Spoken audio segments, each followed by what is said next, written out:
Essa segunda expectativa da assessoria de imprensa é que acontecessem alguns outros exames para, assim, ocorrer a liberação do corpo. Então, tem todo o trâmite burocrático para isso, Edgar, e a assessoria não cravou uma data para a chegada do corpo do apresentador aqui em São Paulo.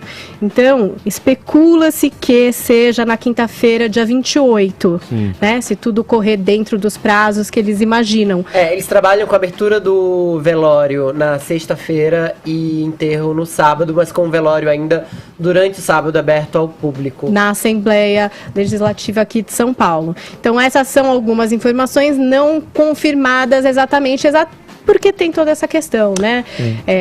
Na sexta-feira foi anunciada a morte cerebral do Gugu. A gente passou o final de semana aqui, o Fefito, durante a programação da Jovem Pan, trazendo todas as atualizações a respeito disso. E agora é esse momento realmente burocrático do translado do corpo que a gente deve esperar quando a assessoria confirmar realmente aí a data do velório aberto ao público e depois do enterro no cemitério Getsemane do Morumbi aqui em São Paulo. Nos Estados Unidos se demora um pouco mais para liberar corpos, né? Normalmente os enterros acontecem uma semana após a morte, porque o trâmite é diferente. Inclusive o trâmite funerário me parece que é diferente lá nos Estados Unidos. O que é de partir o coração é que o filho, João Augusto, é quem tem que liberar o corpo do pai. Um garoto de 18 anos vai ter que estar à frente dessa responsabilidade. Que coisa da vida, né? Que missão é essa da vida?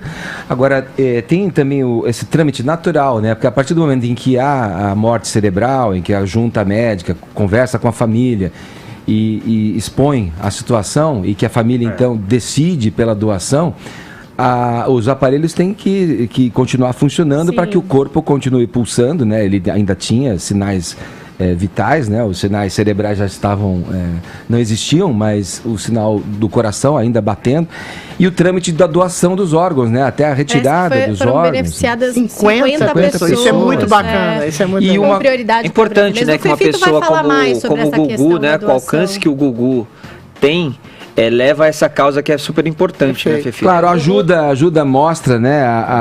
Serve de exemplo. Assim, serve como exemplo, mostra a bondade do Gugu com relação a isso, o desejo dele de doar os órgãos, mas nenhum deles vai poder ser utilizado aqui no Brasil. Não, para brasileiros não. Quanto à questão cerebral, só para vocês entenderem em casa, existe uma escala que mede a atividade cerebral em todos os seres humanos. Ela chama escala de Glasgow. Ela vai de 0 a 15, sendo 0 sem atividade, 15 você tá aí pleno, você tá bem. O Gugu chegou no hospital com 3 na escala Glasgow, muito baixo. Tinha sangramento intracraniano, portanto não tinha muito o que fazer. Em entrevista ao Fantástico ontem, inclusive, o neurocirurgião disse que se fizesse alguma intervenção, além do risco de morte ser grande, também haveria o risco de ele ficar em estado vegetativo ou coma grave por muitos anos, por muito tempo. Ele fez questão de ressaltar, né, Fefito, que nada que o hospital poderia fazer de forma diferente acabou sendo feito assim. O hospital seguiu exatamente os procedimentos que deveriam Exatamente, o protocolo. A questão da doação de órgãos aconteceu por vontade própria do Gugu Liberato. E a cirurgia aconteceu na madrugada de sexta para sábado, de retirada de órgãos. A família do Gugu estava presente antes de liberar o Gugu, ainda não vou dizer o corpo, porque ainda havia sinais vitais, mas não havia sinal cerebral, para a cirurgia, e leu uma carta para ele, escrita em primeira pessoa. A carta é bem emocionante e diz o seguinte: Deus, em sua infinita bondade, nos dá a oportunidade da vida. Vivi minha jornada na Terra seguindo os ensinamentos que recebi dos meus pais, Augusto e Maria do Céu. Com eles, aprendi a importância de olhar para o próximo com amor e fraternidade. Agora eu sigo por um caminho que me levará mais próximo ao Pai. E nesse momento eu quero praticar os ensinamentos do Mestre Jesus. Assim como ele compartilhou o pão com os seus, eu compartilho meu corpo com aqueles que necessitam de uma nova oportunidade de viver. Aos meus familiares, eu agradeço por terem realizado a minha vontade. Tenham certeza que, a partir de agora, estarei batendo em muitos outros corações e compartilhando a minha vida com outros irmãos. Que eu seja um instrumento de amor, oportunidade e luz. Gugu. Bonito, essa carta foi lida pela família, que está nos Estados Unidos ainda e vai voltar ao Brasil só junto com o corpo do Gugu para o velório. A Rose de Mateu, que é a companheira do Gugu, mãe dos 3 filhos dele, falou com o Luiz Bate, deu mais detalhes sobre o acidente. Como eu tinha publicado no meu blog na semana passada, foi de fato porque ele estava consertando um ar-condicionado na casa dele. E ele não subiu no ar-condicionado, ele subiu no forro da casa. E lá nos Estados Unidos, até mesmo por causa da possibilidade de furacões e terremotos, as casas não são necessariamente construídas com concreto em toda parte. Porque se ela desaba, se alguma parte desaba, o risco de acidente é ainda maior. Então o teto ele é feito de uma espécie de compensado. Tem estruturas sólidas de madeira e tem drywall. Para você usar o sótão e o teto, você tem que andar nessas estruturas sólidas de madeira. O que parece é que o Gugu pisou no drywall, que não aguentou, e aí bateu a cabeça na queda em algum momento desses 4 metros, ou no começo ou no fim. O neurocirurgião que atendeu ele imagina que ele tenha batido a cabeça no começo da queda. Talvez tenha batido numa superfície sólida e tenha chegado ao chão desmaiado. A mulher do Gugu, então, a Rose Mateu, falou com o Luiz Bate sobre o assunto e questionou. Inclusive, ela falou o seguinte para o Luiz Bate, que contou lá na programação da Record. Só consigo lembrar da hora do barulho. Na hora que ele subiu foi coisa de instante. Ele subiu ao sótão de casa e de uma hora para outra só se viu o barulho do Gugu caindo no chão. Ela foi a primeira a vê-lo no chão. Ela é médica, estava apta a fazer os primeiros socorros, inclusive. Depois vieram os 3 filhos e ela já acionou o João para chamar a ambulância. Naquele momento, como todo mundo que já presenciou um acidente, não se sabe ao certo o que se faz, se chama a ambulância. Então ela disse, no primeiro momento, pensamos em levar o Gugu de carro ao hospital. Depois, parei, pensei, tentei ser mais racional e ligamos para o resgate, que chegou em 5 minutos. Como é que constroem um sótão dessa maneira? Como poderíamos imaginar? De fato, tem uma diferença até cultural, talvez é um padrão americano, né? É um padrão americano, mas que nem todo brasileiro tem obrigação de saber que é assim que acontece. Aqui algumas lajes, né?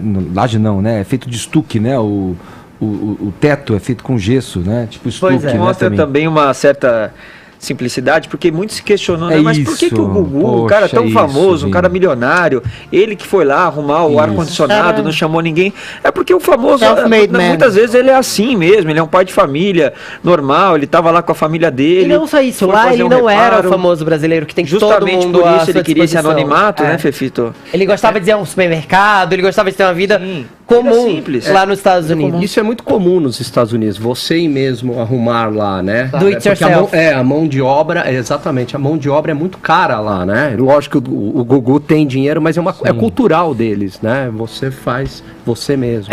Vocês falaram do Fantástico, eu queria fazer uma nota aqui da Globo, da imensa e grande, enorme homenagem que ela prestou ao Gugu, porque isso vai contra exatamente uma política, vai contra a política da própria emissora, que tinha toda a restrição em anunciar, ainda que seja numa morte, fazer uma coisa meio ascética. Ela se dobrou exatamente à realidade, e a realidade também é midiática. Ontem, de um concorrente que tem uma figura e uma imagem imensa na história da comunicação brasileira. Ontem, durante todo o domingo, as emissoras se mobilizaram em homenagens ao Gugu. O SBT, de cabo a rabo, usou imagens de arquivo durante todo o dia. O Silvio Santos, tão logo soube, ordenou que uma vinheta fosse colocada nos intervalos comerciais da programação do SBT para homenagear o Gugu. A Record também usou as imagens de arquivo durante boa parte do dia ontem. Hoje à noite vai ao ar um Conexão Repórter do Roberto Cabrini, em homenagem ao Gugu. Na Globo, no Popstar, a Thaís Araújo homenageou o Gugu em alguns shows, como Amigos, show da Xuxa também, nesse final de semana em Curitiba, e no Faustão, né, Vini? E no Faustão, e curioso, porque eles viveram boa parte aí dos anos, né, dos domingos na televisão brasileira,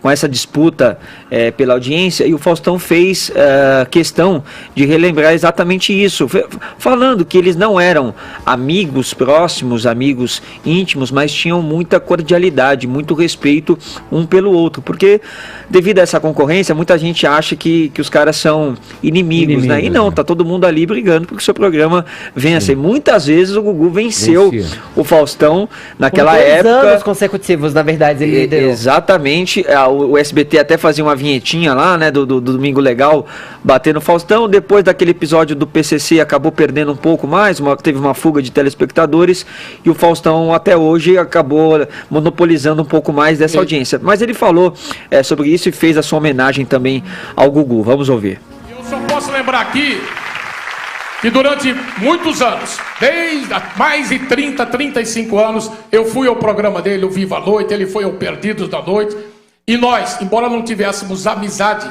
a gente sempre teve uma relação muito cordial, muito respeitosa. Nós que durante alguns anos disputamos a audiência, ele até foi líder de audiência há alguns anos, nós nunca tivemos nenhum problema. Ao contrário, nós fomos adversários, jamais fomos inimigos, muito ao contrário. Por isso, tá aqui, da galera do Domingão, a homenagem, como lembrou o Rony Fon, a Augusto Liberato, que foi uma das figuras mais importantes na história da televisão do Brasil.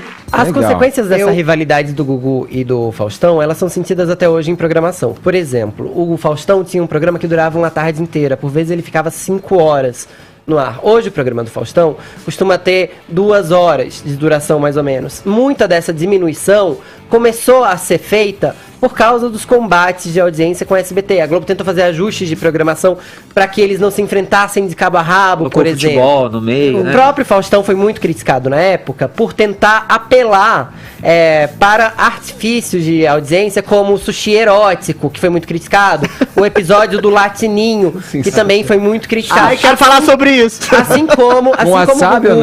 Assim como o Gugu foi muito criticado no episódio do PCC, que foi revelado, pelo Marcelo Rezende na época. O fato do episódio do Marcelo Rezende ter revelado fez o Gugu ter ido prestar depoimento à polícia e tudo mais, mas não afetou a credibilidade dele como um todo. Tanto que depois ele saiu pra Record com um salário mensal de 3 milhões de reais. E ele ficou lá por 5 anos ainda aos domingos, e também foi depois pras quartas-feiras com longas reportagens e passou a comandar reality shows pra se dedicar mais à família.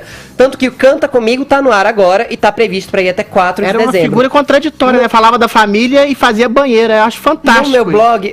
No meu blog, você pode ter mais informações também lá. jp.com.br/Fefito sobre o Canta Comigo. Tem 3 desfechos gravados. O programa vai continuar no ar. A Record pretende manter o programa no ar até como uma homenagem a ele, mas está estudando como fazê-lo. Agora que a morte do Gugu foi confirmada, muito provavelmente alguém vai fazer um preâmbulo, vai fazer uma introdução sobre isso. E só uma correção muito rápida, a escala de Glasgow, que eu falei agora há pouco, não vai de 0 a 15, ela vai de 3 a 15, porque são avaliados 3 parâmetros, então cada parâmetro pontua pelo menos um ponto, então vai de 3 a 15. Então o Gugu chegou já no 3, já chegou no mínimo. Deixa eu fazer uma homenagem subversiva ao Gugu Liberato aqui, se vocês me permitem. O Gugu fez parte da construção da minha sexualidade na minha tenra adolescência, quando eu via as cenas da banheira do Gugu, aqueles closes nos corpos das moças, assim. Eu acho que isso pode parecer uma banalidade, mas é muito interessante. A gente aqui está falando de politicamente correto, dessa questão da crítica, a objetificação dos corpos. Ora, Alan, você não concorda comigo que primeiro, para você enxergar a alma, você tem que objetificar sexualmente alguém, para depois ultrapassar o nível da atração formal para chegar à pessoa. Eu acho que essa proibição taxativa de qualquer tipo de sexualidade mais explícita hoje é muito chata. O que você acha sobre isso? Também acho muito chato, né? Acho que a beleza é fundamental no ser humano, né? O ser humano, ele gosta da beleza, desde criança ele identifica o belo, né? E, enfim, óbvio que pode ser que em alguns momentos há um exagero uma exposição vulgar, mas, enfim, eu sou a favor de team leaders lá no futebol americano, não vejo nenhum problema nisso. E o Gugu fez parte da minha pré-adolescência, né? Transformou sua sexualidade também? Também. A gente cheio de espinhos. Ainda sobre o Gugu, é importante falar que vários famosos se manifestaram em condolências por ele, inclusive as garotas da banheira, que foram eternizadas por ele, assistentes de palco como a Alessandra Scatena, a Mariette. O Gugu é alguém que era um pai de família, muito dedicado, então até no meu blog você pode ver, ele estimulava a carreira de apresentador e youtuber do filho do João, e ele era chefe do futuro, tinha um canal chamado Chefe do Futuro, no qual ele cozinhava, inclusive, às vezes, com a participação do pai. O Gugu deixou um legado muito grande, porque ele começou na TV quando ainda tinha 14 anos como contínuo do Silvio Santos. Em 1981 estreou a Sessão Premiada, o Viva a Noite em 82, pegou o programa só pra ele, que era um programa que tinha revezamento de apresentadores, e ficou no ar por 10 anos, e ele consagrou formatos como Corrida Maluca, Cidade contra Cidade, TV Animal, Passa ou Repassa, que tá no ar até hoje, Domingo Legal, Sabadão Sertanejo, e ainda foi empresário de brinquedos, quem não lembra da Toca do Gugu, Pula-Pula do Gugu, ou mesmo Brinquedos empresário, da Grow, né? Pois é, ou mesmo empresário musical. Ele lançou grupos como Dominó, Banana Split e Polegar. O Gugu tem uma carreira muito proficiente e tem um naco da história da TV que deve muito ao Gugu Liberato. Isso não se pode negar. E por falar dos filhos, Fefito, 2 deles, né, 2 dos 3 filhos do Gugu se manifestaram por redes sociais, né? O João acabou falando ali que o pai era um herói e um inspirador, justamente por esses motivos aí também que você acabou dizendo, do trabalho e do cuidado que o Gugu tinha ali com os filhos. E a Sofia, que é uma das gêmeas de 15 anos, fez uma crítica, né, que deve ser endossada aqui pela gente, a criação de perfis falsos para se aproveitar de uma situação de tragédia delicada, mas agradeceu, né, as orações e as mensagens positivas que mandaram a ela também. O nosso site aqui da Jovem Pan, inclusive, aproveitou de um tweet que fiz no final de semana e fez uma reportagem muito completa, estudando um novo fenômeno nas redes sociais. Sempre que morre uma celebridade, o perfil dessas pessoas passa a ser mais seguido. Isso não significa necessariamente que essas pessoas estão lá com alguma empatia por isso. Porque esse perfil não vai ser atualizado. Mas por que seguir, então, pessoas de um perfil que não vão ser mais atualizados? Em menos de 24 horas, depois da notificação da morte do Gugu, o perfil dele no Instagram ganhou quase 500 mil de seguidores. É muita gente. Aí a gente tá vendo, inclusive, a mensagem da Sofia. Só vamos pedir, então, que as pessoas tenham o mínimo de empatia com a família do Gugu, que tem uma mãe de 93 anos, inclusive, que tem aí filhos muito jovens, que tem acesso à internet. E criar fake de filho pra ganhar seguidor, gente, pra mim é o fundo do poço. Ela teve até que abrir essa conta, né? Era uma conta privada, ela abriu justamente pra afastar qualquer tipo de perfil fake. Agora, muito do que a gente ouviu desses artistas, muitos deles revelados pelo Gugu durante todos esses anos de carreira, foi a palavra generosidade. Exato. Acho que talvez essa seja a grande marca e o grande legado do Gugu, e a homenagem que o Adriles falou, feita pela Rede Globo, né, comprova a altura, né, e o tamanho que o Gugu representou. E a ausência de preconceito, brasileira, né? O Gugu era uma espécie de chacrinha arrumadinho, mas ele tinha, exatamente como o Chacrinha, que fez parte da minha infância também, essa abertura a novos estilos, a qualquer coisa eventual que fizesse sucesso. Então o programa do Gugu foi uma vitrine exatamente da transformação musical, por exemplo, do Brasil. Ele recolhia desde Titãs, a dupla sertaneja, a Xuxa, a todo mundo. Você pode até criticar o que foi essa transformação radical na música brasileira, mas ele deu vazão a tudo. A história da música tá lá exposta nos programas do Gugu. Numa tradição que vem de Chacrinha, do Bolinha, na TV Bandeirantes. É um popular que não é necessariamente popularesco. Sim. É isso que é interessante. O que eu acho lindo que o Fefito falou, que ele começou a carreira, né, com 14 anos de idade. Mandando cartas pro Silvio Santos. Exatamente, né? Então esse lado proativo, né, de querer buscar trabalho com 14 anos de idade, batendo na porta da emissora, isso é algo que até carece hoje. Exemplo de vida, né? Exemplo, né? Olha, eu obviamente não era amigo do Gugu, mas tive algumas situações em que pude estar junto dele. Uma no programa dele de domingo, quando eu fui convidado, ainda trabalhando na MTV. E realmente, você percebe que a pessoa é de verdade, é aquela pessoa humana, quando você consegue conviver um pouco nos bastidores ali. Onde ela não tem uma situação em que ela não tem nenhuma obrigação de fazer, enfim, nenhuma sala ali que não seja preciso. E ele sempre se mostrou muito carinhoso, conhecedor do nosso trabalho à época, porque, né, era pra gente uma novidade também, né? Você sabia que você era visto por pessoas como um apresentador do renome do Gugu Liberato, assim, que sabia um pouco da tua trajetória profissional e conversava com você sobre aquilo. E numa outra ocasião também, aí um pouco mais inusitada, mas dentro da música que o Adriles mencionou, num dos festivais, acho que foi no segundo Rock in Rio, quando a gente estava trabalhando, fazendo a cobertura e as reportagens no Rock in Rio, o Gugu foi até onde a gente tinha o nosso QG ali, conversar com a gente também, por livre e espontânea vontade, foi um papo muito legal. Ele era muito generoso. Muito generoso. Conversava com todo mundo via Instagram, me mandou vários inboxes ao longo dos anos, assim, a gente já trocou muita ideia, já entrou ao vivo comigo na TV, algumas vezes, inclusive por telefone. Ele era uma pessoa muito generosa e é um representante de uma TV que não se faz mais hoje. Hoje em dia, com formatos tão fechados, ele não tem, a TV não tem mais a espontaneidade que tinha antes. Exato. O Gugu era viciado Falta em naturalidade. Ibope. Então ele segurava a audiência sempre nisso. Vamos lá, tem uma nossa hash aí, Paulinha, se liga no Morning. Tem Então... um monte de gente também comentando a respeito do Gugu, como o Rodrigo Cruz. Ele disse assim, ó: o jeito da morte do Gugu foi tão impressionante que me fez pensar o quanto a vida vale. Cada segundo é muito precioso, pois um simples tropeção ou uma queda, como foi o caso, se perde uma vida. Muito triste. Meus sentimentos a toda a família. Tem um monte de gente participando, você também pode. #se liga no Morning. Isso aí.